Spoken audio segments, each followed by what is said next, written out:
오늘 우리들에게 주시는 하나님의 말씀은 창세기 21장 1절부터 21절까지의 말씀입니다.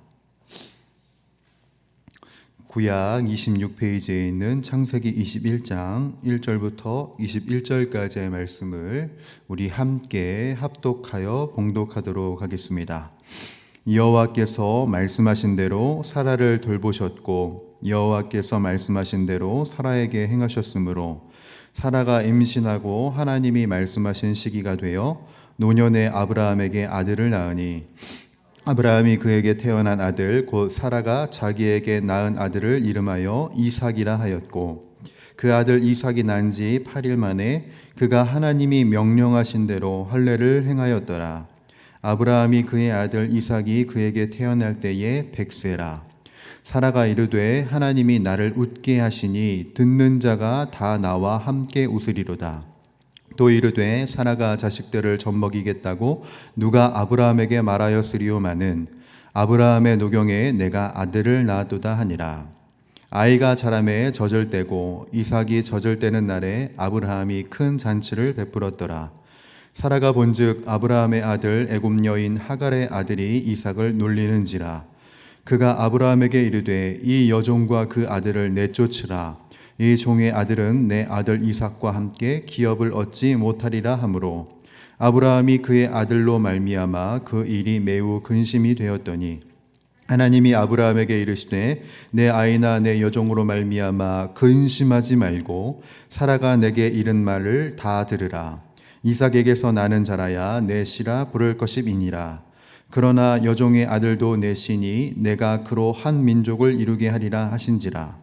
아브라함이 아침에 일찍이 일어나 떡과 물 한 가죽 부대를 가져다가 하갈의 어깨에 메워주고 그 아이를 데리고 가게 하니 하갈이 나가서 브엘세바 광야에서 방황하더니 가죽 부대에 물이 떨어진지라. 그 자식을 관목덤불 아래에 두고 이르되 아이가 죽는 것을 참아 보지 못하겠다 하고 화살 한바탕 거리 떨어져 마주 앉아 바라보며 소리내어 우니 하나님이 그 어린아이의 소리를 들으셨으므로 하나님의 사자가 하늘에서부터 하갈을 불러 이르시되 하갈아 무슨 일이냐 두려워하지 말라.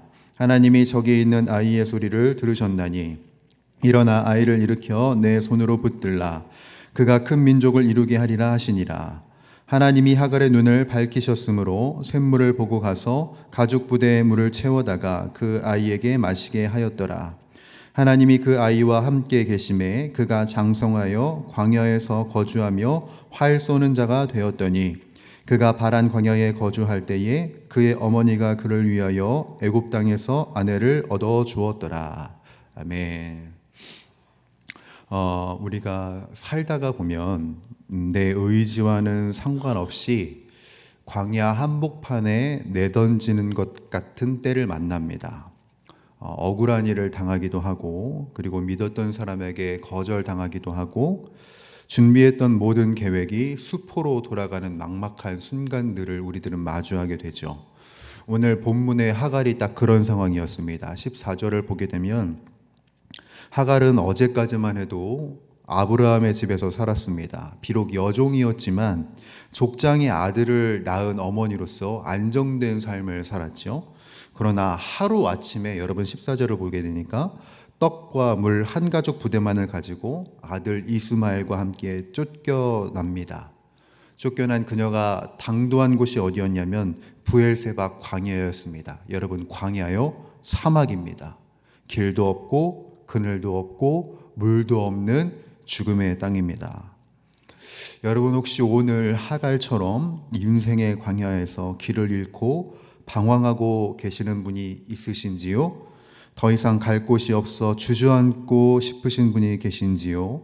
오늘 이 말씀을 통해 절망의 끝에서 시작하시는 그 하나님의 역사를 만나는 우리 모두가 될 수 있기를 주님의 이름으로 간절히 축복합니다. 아브라함이 하갈을 내보낼 때 제가 방금도 이야기했지만 빈손으로 보내지 않았습니다. 떡과 물 한 가죽 부대를 주었죠. 이것은 아브라함이 하갈에게 줄 수 있는 최선의 사랑이자 최선의 배려였습니다. 하지만 문제는 뭐냐면 그 사랑과 배려가 결국 바닥이 나는 때가 오더라는 것입니다. 여러분, 우리 15절 함께 읽어봅니다. 시작. 가죽 부대에 물이 떨어진지라 그 자식을 관목 덤불 아래에 두고 라고 되어 있습니다. 여러분, 사람이 준 것은 언젠가 바닥이 납니다. 아무리 가득 채워준 물통이라도 광야의 뜨거운 볕 아래서는 반나절을 버티기도 힘든 것이지요. 여러분, 이것이 우리의 인생 아니겠습니까? 우리가 의지하는 것, 내 통장의 잔고, 나의 건강, 내가 든든할 거라고 생각했던 인맥, 내 경험과 지혜, 이 모든 것은 아브라함이 준 가죽 부대와 같이 언젠간 고갈되고 언젠간 사라지고 언젠간 내가 볼 수 없는, 내가 찾을 수 없는 그 것이 되고 맙니다. 있을 때는 든든해 보이지만 결정적인 위기의 순간에는 바닥을 드러내고 마는 것이지요. 하갈의 절망이 바로 여기에서부터 시작됐습니다. 물이 떨어지면서 절망이 시작되죠. 자식이 목말라 죽어가는 모습을 참아 볼 수가 없어서 아이를 덤불 아래에 두고 마주 떨어져서 통곡할 수밖에 없는 상황이 펼쳐집니다. 이것이 사람이 가진 자원의 한계죠. 사람의 것은 결국 바닥을 보일 수밖에 없더라. 우리들은 이 말씀을 통해서 확인을 하게 됩니다. 하갈이 모든 것이 끝났다고 생각한 순간, 그때 어떤 일이 벌어지냐면 이때 하나님께서 개입하시기 시작합니다. 여러분, 17절인데요. 17절도 함께 읽어봅니다. 시작. 하나님이 그 어린아이의 소리를 들으셨으므로 하나님의 사자가 하늘에서부터 하갈을 불러 이르시되 하갈아, 무슨 일이냐? 두려워하지 말라. 하나님이 저기 있는 아이의 소리를 들으셨나니. 아멘. 여러분, 17절 보시면서 뭔가 좀 이상하다고 생각 안 하셨습니까? 이게 17절이 이게 참 놀라운 표현이거든요. 지금 소리를 내서 펑펑 울고 있는 사람은 누구냐면 사실 어머니 하갈입니다. 그런데 성경은 하나님이 어린아이의 소리를 들으셨다고 기록을 합니다. 여러분, 이게 성경이 잘못 기록한 걸까요? 아닙니다. 하나님은 목이 말라서 제대로 울지도 못하고 끙끙 앓고 있는 그 작은 신음소리조차 놓치지 않으셨다라는 의미를 우리들에게 보여줍니다. 여러분, 특별히 이 아이의 이름을 기억하실 필요가 있어요. 여러분, 이 아이의 이름이 뭐라고요? 이스마엘입니다. 이스마엘의 이름 뜻은 어떤 것이냐면 하나님이 들으신다라는 의미를 갖고 있어요. 여러분, 하나님은 들으십니다. 하나님은 들으세요. 그래서 당신의 이름을 걸고 맹세를 하십니다. 내가 듣는다. 너의 억울함을 듣고 너의 고통을 듣고 네가 사람들에게 말 못하고 속으로 삼키는 그 신음조차도 내가 듣고 있다 라고 우리들에게 말씀하시는 거예요. 여러분, 우리가 살아가는 세상은 어떤 세상입니까? 1등의 소리만 듣고 힘 있는 자의 소리만 듣는 것이 이 세상입니다. 사실 쫓겨난 여종과 목마른 아이에게는 아무도 관심을 두지 않은 것이 이 세상이고, 그렇기 때문에 이 세상이 냉혹하다고 이야기를 하죠.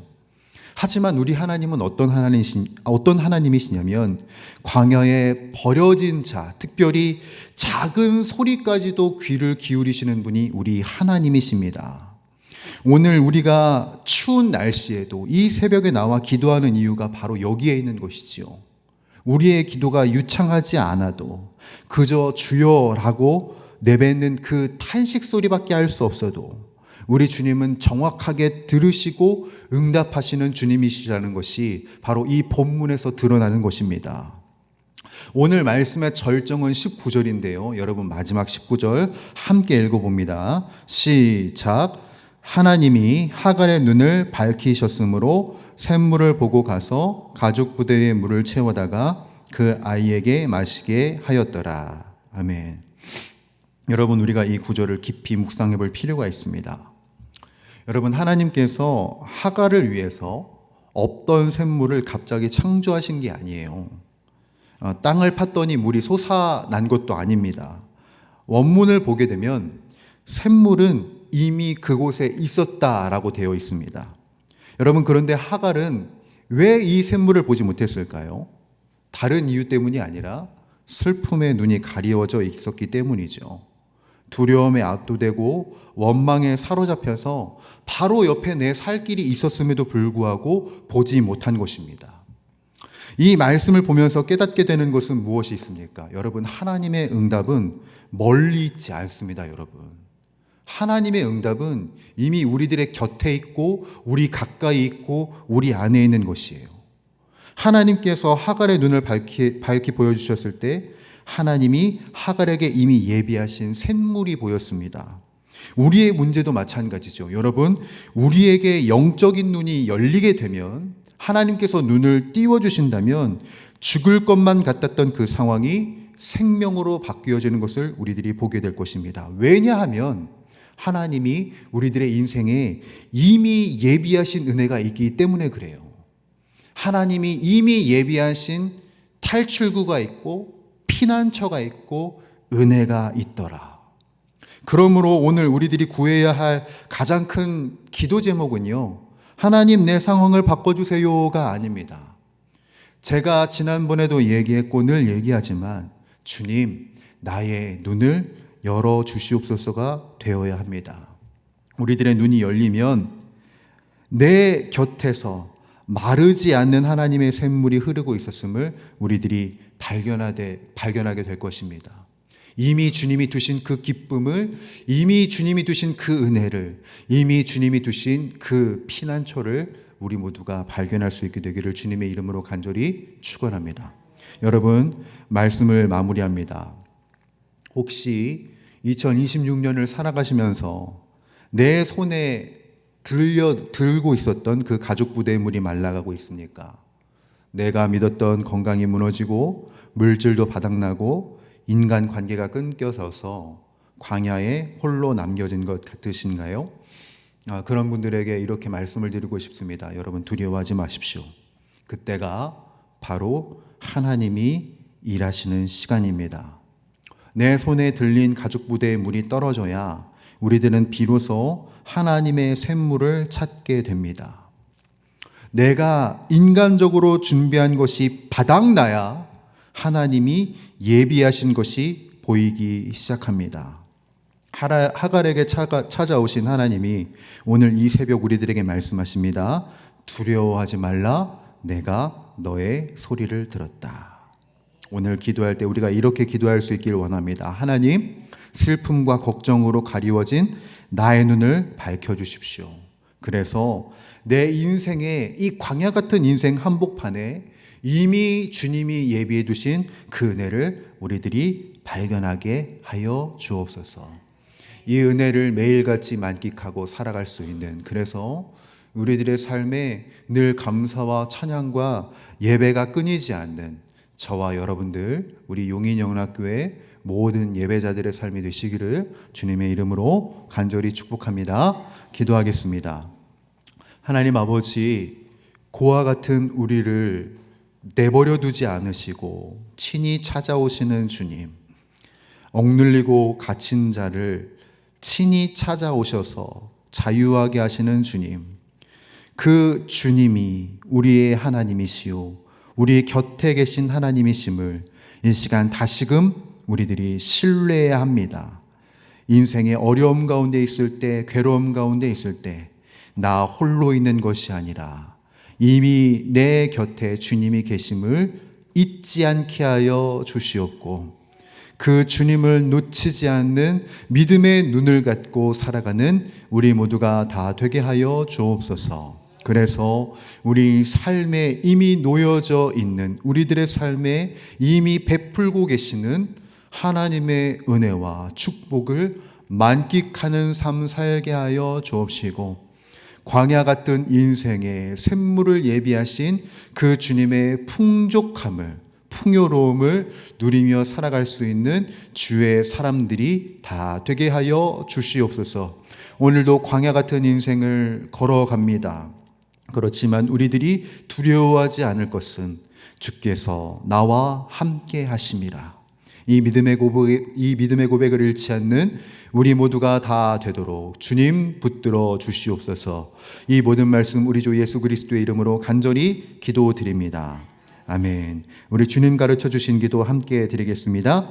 하늘에 계신 우리 아버지, 아버지의 이름을 거룩하게 하시며 아버지의 나라가 오게 하시며 아버지의 뜻이 하늘에서와 같이 땅에서도 이루어지게 하소서. 오늘 우리에게 일용할 양식을 주시고 우리가 우리에게 잘못한 사람을 용서하여 준 것 같이 우리 죄를 용서하여 주시고 우리를 시험에 빠지지 않게 하시고 악에서 구하소서. 나라와 권능과 영광이 영원히 아버지의 것입니다. 아멘. 이 시간 우리 함께 간구하며 기도하며 나가도록 할 때 주님께서 우리와 함께 하심을, 이미 우리의 삶에 은혜를 베풀어 주심을 믿음의 눈으로 발견할 수 있는 하나님의 사람들이 되게 하여 주시옵소서. 슬픔의 눈을 걷어내고 주님이 주신 믿음의 시야로 이 인생을 살아가게 하여 주옵시고, 그래서 광야 같은 세상이 아닌 주님이 주신 샘물과 같은 삶을 우리들이 살아가게 하여 주옵소서. 그것을 위하여서 오늘도 성령으로 충만케 하여 주시옵소서. 마땅히 기도할 바를 알고 기도할 때 모든 것을 합력하여 선을 이루시는 그 하나님의 하나님 되심을 우리들이 누릴 수 있게 하여 주옵소서. 우리 선교사님들을 위하여서 기도하겠습니다. 선교 사역을 감당하는 우리 선교사님들 영육을 강건케 하여 주옵시고, 선교사님들의 가정에도 하나님의 평안과 기쁨이 흘러 넘쳐나게 하여 주옵소서. 선교 사역에 필요한 그 모든 필요를 채워주시고 하나님이 기뻐하시는 사역이 될 수 있도록 복의 복을 더하여 주옵시며, 특별히 우리 선교사님들이 감당하시는 그 사역을 통해서 그곳이 복음화되게 하시고 그곳이 예배의 처소가 되게 하시고 그곳에 아름다운 교회가 세워지게 하여 주옵소서. 그래서 그 땅이 예배자로 가득한 주님의 나라, 주님의 도성이 되게 하여 주시옵소서. 연약해져 있는 우리 환우들이 있습니다. 환우들의 치유와 회복을 위해서 기도해 주시고, 또한 여러분들이 가지고 나오신 각자의 기도 제목을 우리 하나님께 아뢰며 우리 간구하며 기도하도록 하겠습니다. 함께 기도합니다. 하나님 아버지, 오늘도 우리들에게 은혜 위에 은혜를 더하시고 사랑을 더하시고 능력을 더하시고 믿음을 더하시는 주 하나님을 사랑하고 찬양합니다.